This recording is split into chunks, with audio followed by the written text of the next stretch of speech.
السلام علیکم ورحمۃ اللہ وبرکاتہ۔ ایمان کی حفاظت۔ ایک جہاز مغربی ملک کی طرف جو پرواز تھا اس میں ایک پڑھا لکھا مسلمان بھی سفر کر رہا تھا۔ جب ایئر ہوسٹس نے دوسرے مسافروں کے ساتھ اس کو بھی شراب پیش کی تو اس نے شراب پینے سے انکار کر دیا، جس پر ایئر ہوسٹس نے اپنے سپروائزر کو مطلع کیا۔ سپروائزر نے پوچھا کہ کیا ہماری خدمت گاری میں کوئی کسر رہ گئی ہے؟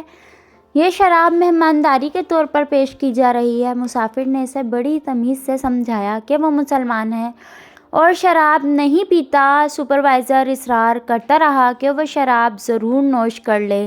اس کے مسلسل اصرار پر مسافر نے کہا کہ ایسا کرو، یہ جام پہلے پائلٹ کو دو۔ سپروائزر کہنے لگا کہ ایسے کیسے ہو سکتا ہے کہ وہ شراب پی کر جہاز اڑائے؟ وہ ڈیوٹی پر ہے اور اگر وہ ڈیوٹی کے دوران شراب پیے گا تو اس بات کا 100% امکان ہے کہ جہاز حادثے کا شکار ہو کر تباہ ہو جائے گا۔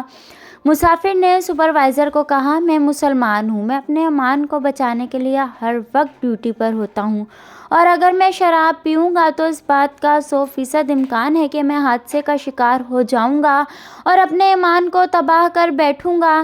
نوٹ: اس پیغام کو دوسروں تک پہنچائیں تاکہ اللہ کسی کی زندگی کو آپ کے ذریعے بدل دے۔ فرینڈز، اسٹوری اچھی لگے تو چینل کو سبسکرائب کریں، بیل آئیکن کو پریس کریں تاکہ آنے والی ہر نئی ویڈیو کے نوٹیفیکیشنز آپ کو ملتے رہیں۔ ملتے ہیں نیکسٹ ویڈیو میں، تب تک کے لیے اللہ حافظ۔